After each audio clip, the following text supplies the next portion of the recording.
नमस्ते बच्चों। मैडम जी, आज आप हमें क्या सिखाने वाले हैं?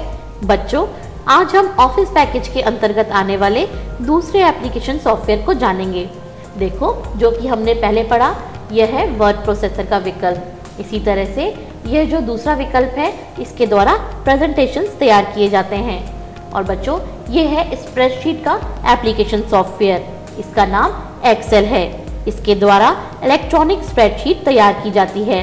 बच्चों, क्या तुम्हें पता है कि स्प्रेडशीट क्या होती है? नहीं मैडम जी, क्या होती है ये स्प्रेडशीट? बच्चों, स्प्रेडशीट एक प्रोग्राम है जिसके द्वारा डेटा को स्टोर करा जाता है, उसको कैलकुलेट किया जाता है तथा इस सॉफ्टवेयर के द्वारा डेटा को आसानी से हैंडल किया जा सकता है। बच्चों, स्प्रेडशीट सॉफ्टवेयर की मदद से बजट, वित्तीय लेखे, परीक्षा परिणाम, वेतन ब्यौरे और अन्य कई तरह की रिपोर्टें बड़ी आसानी से और कम समय में तैयार की जा सकती हैं। मैडम जी, मार्कशीट तो हमने वर्ड प्रोसेसर में भी बनाई थी। हाँ चिंकी, लेकिन स्प्रेडशीट सॉफ्टवेयर के द्वारा हम मार्क्स लिस्ट के साथ साथ मार्क्स का टोटल करना, एवरेज करना, रैंक्स तैयार करना, यह सब बहुत आसानी से कैलकुलेट कर सकते हैं। इसमें मार्क्स में बदलाव करने पर टोटल और एवरेज अपने आप अपडेट हो जाते हैं। स्प्रेडशीट की मुख्य विशेषता यह है कि इसमें कैलकुलेशन करने के लिए आप फॉर्मूलाज को काम में ले सकते हो। इसमें भिन्न भिन्न प्रकार के फॉर्मूलाज होते हैं जिन्हें काम में लेके बड़ी आसानी से सिंपल या जटिल से जटिल कैलकुलेशन भी की जा सकती है। और इस सॉफ्टवेयर के द्वारा ग्राफ्स और चार्ट्स भी प्रिपेयर किए जा सकते हैं, जिसमें डेटा में बदलाव होने पे ग्राफ्स और चार्ट्स अपने आप अपडेट हो जाते हैं। अरे हाँ पिंकी, फिर तो इसमें अपनी मैथ्स की सारी प्रॉब्लम सॉल्व की जा सकती है। अच्छा मैडम जी, क्या चिंकी सही कह रही है? हाँ पिंकी, स्प्रेडशीट में mathematical, logical, statistical, text based या अन्य तरह की भी कैलकुलेशंस की जा सकती हैं और तुम्हें कोई फॉर्मूला याद रखने की भी जरूरत नहीं है। इसमें सारे फॉर्मूलाज अवेलेबल हैं। अरे वाह, ये तो बहुत ही अच्छा है। चलो बच्चों, अब इस सॉफ्टवेयर को खोलकर देखते हैं। देखो, इसके लिए जब हम स्टार्ट पुश बटन पर क्लिक करेंगे तो स्टार्ट मेन्यू प्रदर्शित हो जाएगा। यहाँ से हम चुनेंगे ऑल प्रोग्राम्स और यहाँ से ऑफिस पैकेज के अंतर्गत जाएंगे तो यहाँ पर हमें स्प्रेडशीट सॉफ्टवेयर दिखेगा, जिस पर क्लिक करने से देखो यह स्प्रेडशीट सॉफ्टवेयर की विंडो खुल जाएगी। बच्चों, जैसा तुम्हें पता ही है कि सबसे ऊपर यह क्या आ रही है, टाइटल बार। टाइटल बार पर स्प्रेडशीट सॉफ्टवेयर का नाम और फाइल का नाम प्रदर्शित होता है। और यहाँ पर दाईं तरफ मिलेंगे मिनिमाइज, मैक्सिमाइज और क्लोज के बटन। मिनिमाइज बटन से हम विंडो को मिनिमाइज, इसी तरह से मैक्सिमाइज बटन से विंडो को मैक्सिमाइज और क्लोज बटन से इस विंडो को क्लोज करके बंद कर सकते हैं। बच्चों, इस टाइटल बार के नीचे हमें मेन्यू बार मिलती है, या फिर अगर हमारे पास नए वर्जन का सॉफ्टवेयर है तो हमें यहाँ पर टैब लिस्ट मिलेगी। इन मेन्यूज या टैब्स पर क्लिक करके हम विभिन्न विकल्प को देख सकते हैं। बच्चों, जब भी हम स्प्रेडशीट सॉफ्टवेयर को खोलेंगे तो डिफ़ॉल्ट रूम में हमें एक वर्कबुक मिलेगी। देखो, यहाँ पर इस वर्कबुक का नाम भी आ रहा है, जो कि है बुक 1। बाय डिफ़ॉल्ट वर्कबुक का यही नाम होता है। एक वर्कबुक में बाय डिफ़ॉल्ट 3 वर्कशीट्स होती हैं, शीट 1, शीट 2 और शीट 3। मैडम जी, वर्कबुक मतलब? वर्कबुक मतलब स्प्रेडशीट सॉफ्टवेयर में तैयार की गई एक फाइल। जैसे वर्ड प्रोसेसर में हम डॉक्यूमेंट्स तैयार करते हैं, उसी तरह से स्प्रेडशीट सॉफ्टवेयर में हम तैयार करते हैं वर्कबुक्स। और जैसे एक डॉक्यूमेंट्स में कई पेजेस होते हैं, उसी तरह से वर्कबुक में कई वर्कशीट्स हो सकती हैं। एक वर्कबुक में अधिकतम 255 वर्कशीट्स हो सकती हैं। बच्चों, ये जो वर्कशीट होती है, ये रो और कॉलम के सेल से मिलकर बनी होती है। देखो, सेल्स का जो यह हॉरिजॉन्टल समूह है, इसे हम रो बोलते हैं। जैसे ये पहली रो, यह दूसरी रो, यह तीसरी रो। इसी तरह से सेल्स का जो वर्टिकल समूह होता है, उसे बोलते हैं कॉलम्स। जैसे कि यह पहला कॉलम, दूसरा कॉलम, तीसरा कॉलम। बच्चों, हमारी वर्कशीट में अधिकतम 65,536 रो हो सकती हैं और जो कॉलम्स हैं वो 256 हो सकते हैं। मैडम जी, रो की पहचान के लिए जो साइड में नंबर्स लिख रखे हैं, ये रो नंबर्स ही है ना? हाँ चिंकी, बिल्कुल सही। ये जो नंबर्स लिखे हैं, ये रो नंबर्स होते हैं। इसी तरह से कॉलम्स के ऊपर जो ये लेटर्स लिखे हैं, A, B, C, D, यह कॉलम्स की हेडिंग्स है। पहले 26 कॉलम A to Z रहते हैं और उसके बाद के कॉलम्स की हेडिंग AA, AB इस तरह से की जाती है। बच्चों, किसी भी सेल की पहचान उस सेल के एड्रेस से होती है। जैसे यह A1 से A4 एक सेल रेंज है, इसी तरह से B1 to B4 यह एक सेल रेंज है।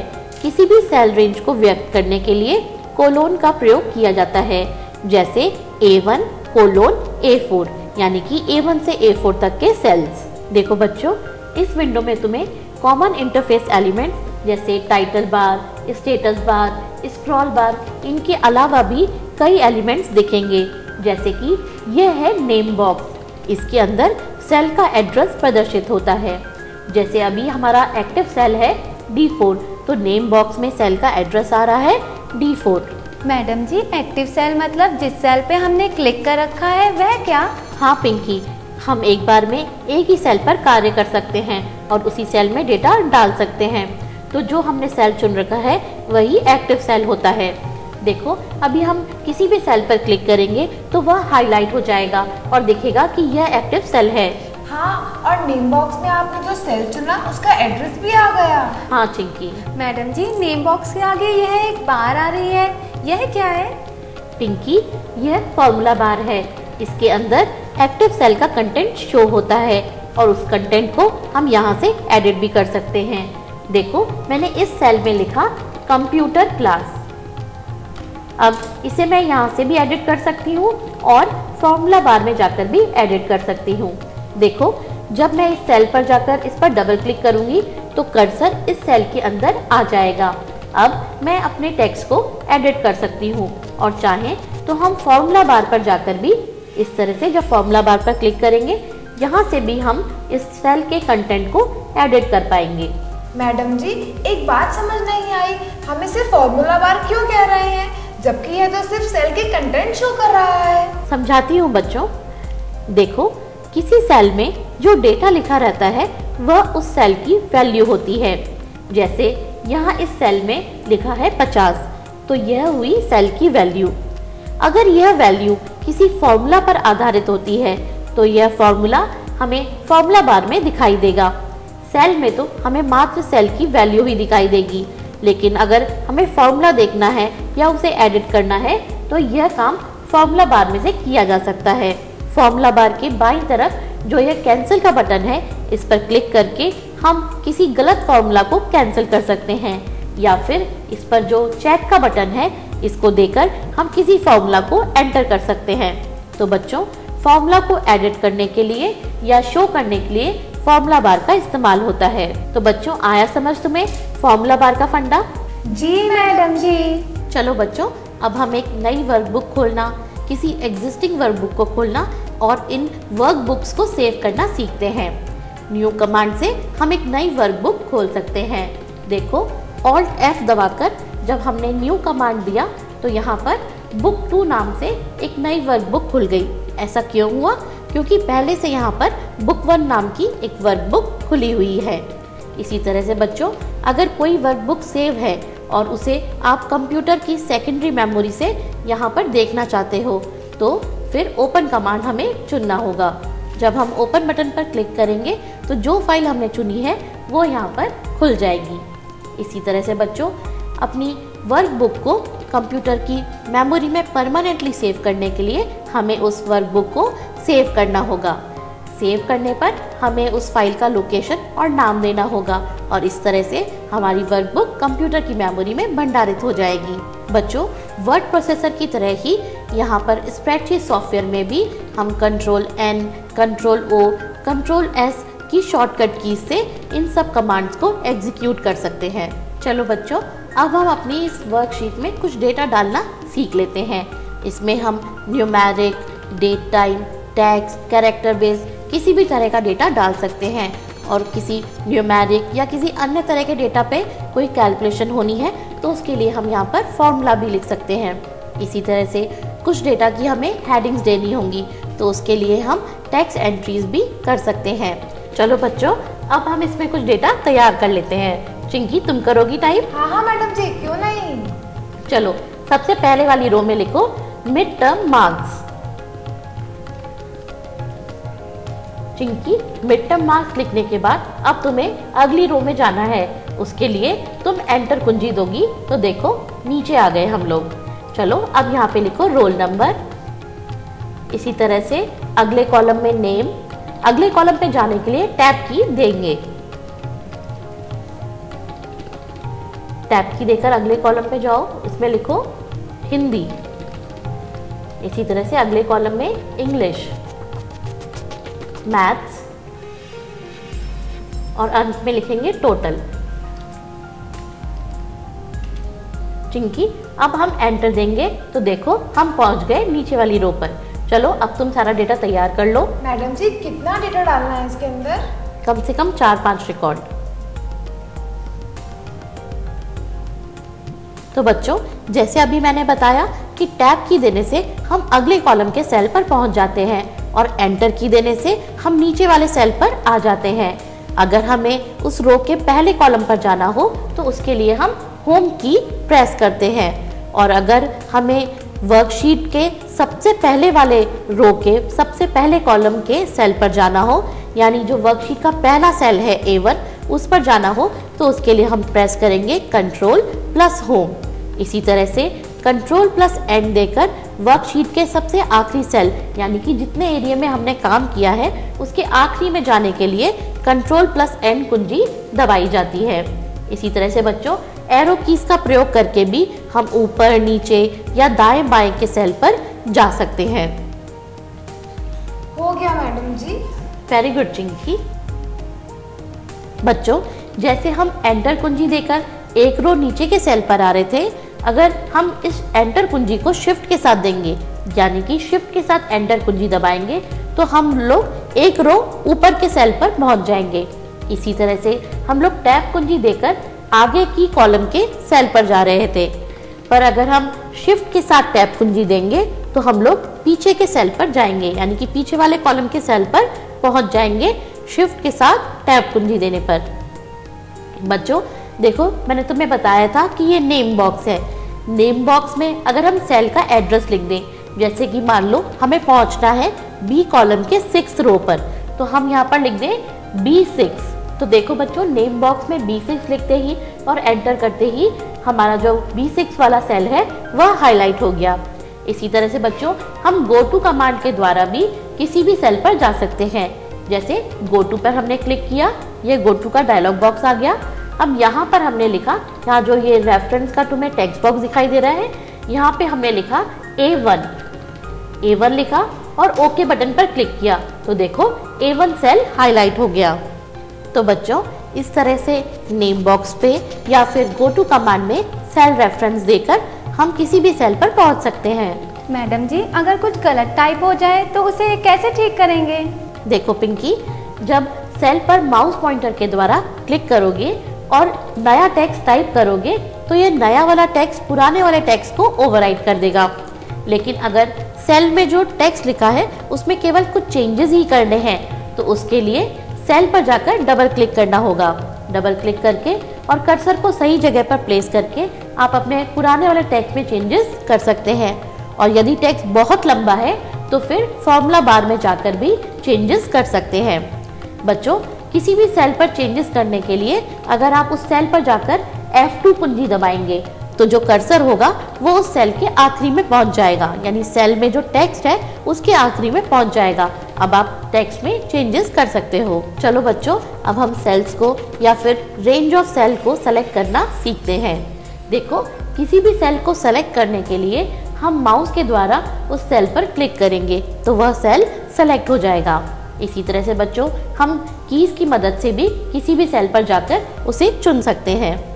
अगर हम चाहते हैं कि हम सेल रेंज को चुनें तो जहां से जिस सेल से हमें शुरुआत करनी है उस पर माउस पॉइंटर से क्लिक करेंगे, फिर माउस के लेफ्ट बटन को ही दबाकर रखेंगे और ड्रैग करेंगे। इस तरह से हम किसी भी सेल रेंज को चुन सकते हैं। बच्चों, अगर यही काम हम कीबोर्ड से करना चाहते हैं तो उसके लिए शिफ्ट कुंजी दबाकर रखेंगे और एरो कीज से उन सारे सेल को सेलेक्ट कर लेंगे जिन्हें हमें सेलेक्ट करना है। किसी रो हेडिंग पर अगर हम क्लिक करेंगे, देखो जैसे मैंने यहाँ पर 1 जो रो हेडिंग है उस पर क्लिक किया तो पूरी की पूरी रो ही सेलेक्ट हो गई। इसी तरह से किसी भी कॉलम को चुना जा सकता है।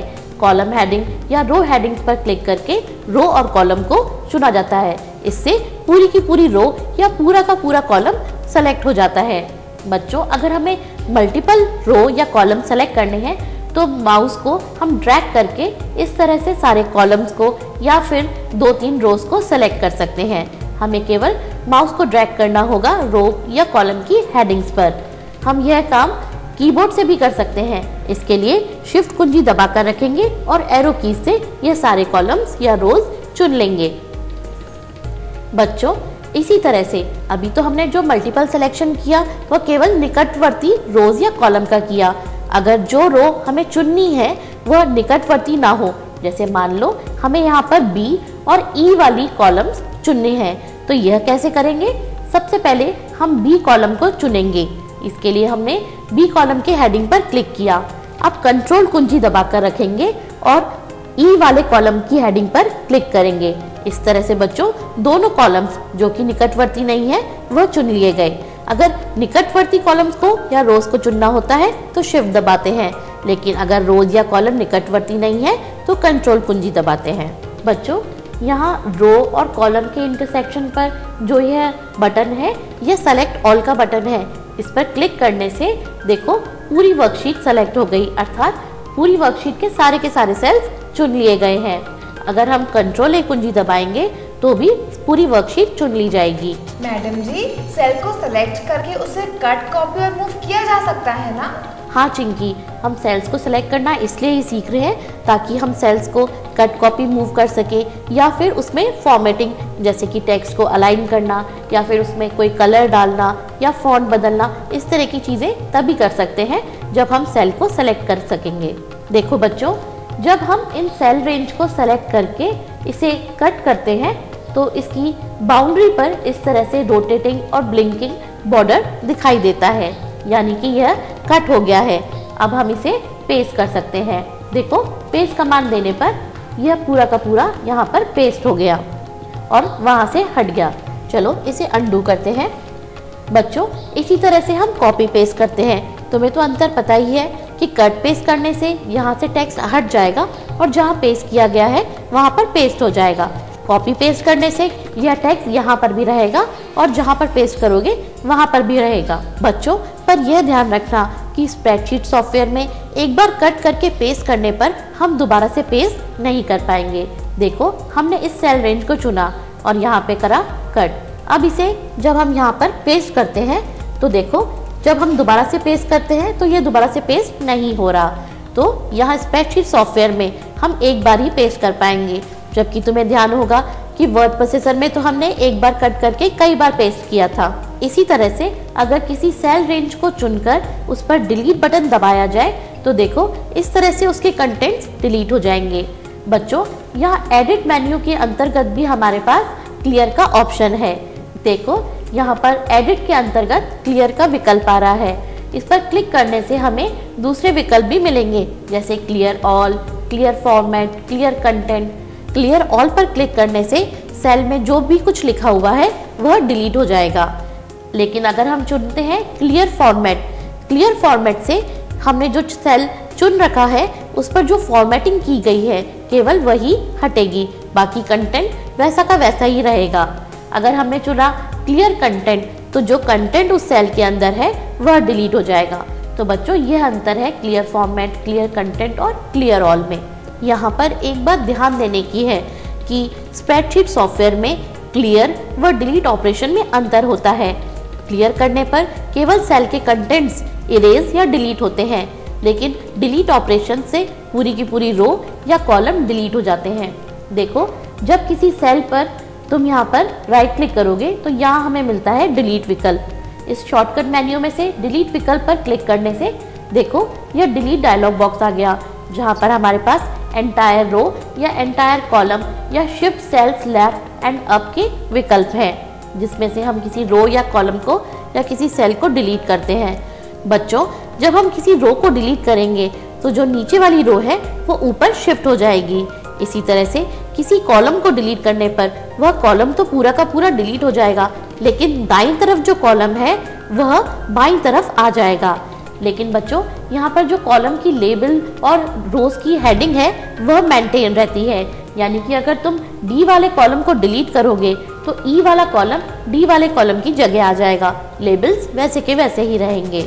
मैडम जी एक बात तो बताइए, अगर वर्कशीट की ऊपर वाली रो में जिस क्लास का रिजल्ट है उस क्लास का नाम और सेक्शन डाल देते तो ज़्यादा अच्छा दिखता ना।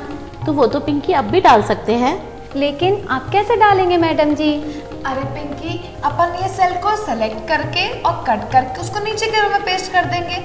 फिर जो ऊपर की खाली जगह आएगी वहाँ पे अपन स्कूल का नाम और सेक्शन डाल देंगे। अरे हाँ, ऐसा तो कर सकते होंगे। हाँ बच्चों, इस तरह से कर सकते हैं। देखो मैंने ये सेल सेलेक्ट किए, अब इसको मैंने यहाँ से कट करके नीचे डाल दिया और ऊपर मैंने स्कूल का नाम और क्लास का नाम डाल दिया। लेकिन अब इसे अंडू करते हैं और दूसरे तरीके से करके देखते हैं। मैडम जी और कोई तरीका भी है क्या? हाँ चिंकी, जैसे हमने वर्ड प्रोसेसर में जो टेबल्स बनाई थी उसमें रो और कॉलम इंसर्ट किया था, ऐसे यहाँ पर भी कर सकते हैं। लगता है तुम लोग वर्ड प्रोसेसर भूल गए। नहीं नहीं मैडम जी, हमें लगा हम तो वर्ड प्रोसेसर में रो और कॉलम की संख्या बताकर टेबल बनाया करते थे, उससे चेंज भी कर सकते थे। लेकिन इस स्प्रेडशीट सॉफ्टवेयर में रो और कॉलम बने बनाए आते हैं, तो हमें लगा कि इसमें रो और कॉलम इंसर्ट करना संभव नहीं होगा। नहीं बच्चों, जैसे अभी हमने रोज और कॉलम्स को डिलीट करना सीखा था उसी तरह से हम नई रोज और नए कॉलम्स इंसर्ट भी कर सकते हैं। देखो जब हमने किसी रो पर गए और यहाँ पर शॉर्टकट मेन्यू में से चुना इंसर्ट, देखो यहाँ पर एक नई रो आ गई। तो बच्चों इस तरह से हम कितनी भी नई रोज डाल सकते हैं। जिस रो पर हम होते हैं वह रो नीचे शिफ्ट हो जाती है और ऊपर नई रोज आती जाती हैं। इसी तरह से बच्चों हम नए कॉलम्स भी इंसर्ट कर सकते हैं। देखो हमने फर्स्ट वाले कॉलम पर जाकर कहा इंसर्ट, तो यहाँ पर बाईं तरफ एक नया कॉलम आ गया और जो कॉलम यहाँ पर था वह दाईं तरफ शिफ्ट हो गया। इस तरह से हम कितने भी कॉलम यहाँ पर इंसर्ट कर सकते हैं। किसी भी सेल पर हम क्लिक करेंगे और वहाँ पर राइट क्लिक करने पर हमें यह इंसर्ट का ऑप्शन मिलेगा। इस पर क्लिक करने से जो डायलॉग बॉक्स खुलेगा उसमें हमारे पास इंसर्ट रो या इंसर्ट कॉलम के ऑप्शन होंगे जिनसे हम रो या कॉलम इंसर्ट कर सकते हैं। अब बच्चों यहाँ पर आसानी से हम स्कूल का नाम, क्लास का नाम इत्यादि लिख सकते हैं। तो बच्चों आया समझ कि हम पूरी की पूरी रोज या कॉलम्स को डिलीट कर सकते हैं और हम नए रोज और कॉलम्स भी इंसर्ट कर सकते हैं। जी मैडम जी। बच्चों इसमें तुमने एक चीज ध्यान दी होगी कि जब डेटा की लंबाई सेल की विड्थ से ज़्यादा हो जाती है तो फिर डेटा का कुछ भाग हमें दिखाई नहीं देता। तो इसके लिए हम कॉलम की विड्थ को सेट कर सकते हैं। देखो जब हम इस कॉलम की बाउंड्री पर जाते हैं तो माउस पॉइंटर का शेप बदल जाता है। अब हम माउस पॉइंटर से ड्रैग करके इस कॉलम की चौड़ाई को घटा या बढ़ा सकते हैं। देखो इस तरह से कॉलम की चौड़ाई बढ़ गई। बच्चों एक और तरीका है कि अगर इस कॉलम की बाउंड्री पर डबल क्लिक कर दिया जाए तो फिर अपने आप एडजस्ट हो जाती है कॉलम की विड्थ कंटेंट के हिसाब से। ये दूसरा तरीका अच्छा है मैडम जी, डबल क्लिक करके हम कॉलम के विड्थ कंटेंट के हिसाब से एडजस्ट कर सकते हैं। लेकिन फिर तो मैडम जी हम इसी तरह से रो की हाइट भी एडजस्ट कर सकते होंगे ना? हाँ पिंकी, बिल्कुल कर सकते हैं। देखो जब हम रो की बाउंड्री पर जाएंगे तो माउस पॉइंटर का शेप बदल जाएगा। अब क्लिक करके और फिर ड्रैग करके इसकी बाउंड्री से इस रो की हाइट को घटाया या बढ़ाया जा सकता है, या फिर डबल क्लिक करके कंटेंट के हिसाब से रो की हाइट एडजस्ट की जा सकती है। आ गया समझ बच्चों? जी मैडम जी। तो चलो बच्चों अब हम स्प्रेडशीट सॉफ्टवेयर में का एक बहुत ही अच्छा फीचर जिसे ऑटो फिल फीचर कहते हैं वह समझते हैं। इसके द्वारा विभिन्न तरह की सीरीज तैयार की जाती हैं। मैडम जी किस तरह की सीरीज तैयार करते हैं हम ऑटो फिल ऑप्शन से? बच्चों ऑटो फिल फीचर के द्वारा नंबर, डेट्स, अल्फाबेट्स किसी भी तरह की सीरीज तैयार की जा सकती है। जैसे मान लो कि तुम यहाँ पर कोई तारीख लिखो और चाहो कि इसको ड्रैग करके इसके आगे की 10 तारीख तक आ जाए, तो यह भी संभव है। अरे वाह मैडम जी, क्या ऐसा भी किया जा सकता है? हाँ बिल्कुल, इसमें प्रारंभिक वैल्यूज के आधार पर सीरीज तैयार की जाती हैं। प्रारंभिक वैल्यू देकर जब ड्रैग किया जाता है तो फिर सारी सीरीज अपने आप आ जाती है। देखो हम भी यहाँ पर सीरियल नंबर की एक सीरीज तैयार करके देखते हैं जिसमें हम 1 लिखकर फिर उसके बाद सीरीज तैयार करेंगे 1 2 3 4 इस तरह से। देखो इसके लिए मैंने लिखा यहाँ पर 1 हमने सेल को सेलेक्ट किया। बच्चों अब ध्यान देना कि जब हमने इस सेल को चुना तो देखो इसमें ये बाउंड्री में दाहिने कोने में एक छोटा सा बॉक्स आ रहा है जिसे फिल हैंडलर बोलते हैं। बच्चों इस फिल हैंडलर को पकड़कर जब माउस से आप इसको ड्रैग करोगे तो जो भी नंबर आपने यहाँ ऊपर लिखा हुआ है यह सब नीचे भी कॉपी हो गया। देखो यहाँ इस फिल के अंतर्गत आ रहा है सीरीज का विकल्प। इस सीरीज के विकल्प पर क्लिक करने से यहाँ पर जो भी हम वैल्यू देंगे उसके हिसाब से यहाँ पर सीरीज जनरेट हो जाएगी। देखो 1 2 3 4 की यह सीरीज जनरेट हो गई।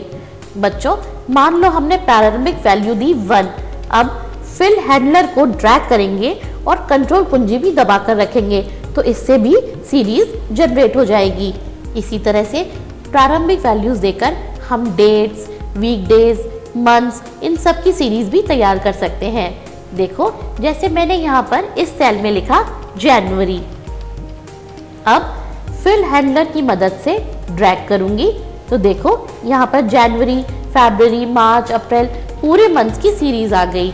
इस तरह से बच्चों अगर आप आगे भी ड्रैग करते जाओगे तो दिसंबर के बाद अपने आप जनवरी, फरवरी रिपीट होएगा।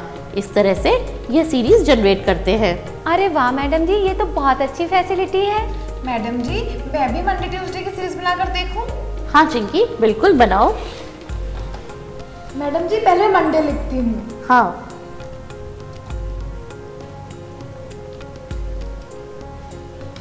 अब फिल हैंडलर को यूज करके ड्रैग करती हूँ। हाँ अब फिल हैंडल से ड्रैग करेंगे। अरे हाँ मैडम जी ये तो सारे वीकडेज आ गए। Chinki very good. इसी तरह से बच्चों पहली डेट भरकर और फिर फिल हैंडलर को ड्रैग करके सारी डेट की सीरीज तैयार की जा सकती है। उदाहरण के लिए देखो जैसे मैंने यहाँ पर लिखा 22-2-2011। अब मैं फिल हैंडलर को पकड़ के ड्रैग करती हूँ तो देखो 22 के आगे सारी सीरीज जनरेट हो गई। इसी तरह से हम अल्फ़ाबेट्स ABCD की सीरीज भी तैयार कर सकते हैं और हम चाहें तो किसी भी तरह की सीरीज जनरेट कर सकते हैं। जैसे हमने पहला नंबर लिखा और फिर दूसरा नंबर लिखा, फिर दोनों सेल्स को सेलेक्ट किया और फिर अगर ड्रैग करेंगे तो जो दो नंबर लिखे गए हैं उनके हिसाब से भी सीरीज जनरेट की जा सकती है। मैडम जी यह कैसे करेंगे, इसका एक उदाहरण देके बताइए ना। हाँ चिंकी बताती हूँ। देखो यहाँ पर मैंने सबसे पहले लिखा 100, उसके बाद मैंने जो दूसरा नंबर लिखा वह है 98। अब मैंने दोनों नंबर्स को सेलेक्ट कर लिया। अब फिल हैंडलर को पकड़कर ड्रैग करा तो देखो 100, 98, 96, 94, 92 इस तरह से घटते क्रम में सीरीज तैयार हो गई। तो बच्चों आया समझ कि किस तरह से यह सीरीज तैयार की जाती है? जी मैडम जी। तो चलो बच्चों अब अगली कक्षा में हम स्प्रेडशीट सॉफ्टवेयर से संबंधित अधिक जानकारी लेंगे। ठीक है मैडम जी। चिंकी ये स्प्रेडशीट सॉफ्टवेयर तो बहुत ही काम का है, इस पे अपन को बहुत अच्छे से प्रैक्टिस करनी होगी। हाँ पिंकी, दोस्तों आप भी इसकी अच्छे से प्रैक्टिस कीजिएगा। चलिए अब अगली कक्षा में हम इस सॉफ्टवेयर के बारे में और अधिक जानकारी प्राप्त करेंगे। तब तक के लिए नमस्कार।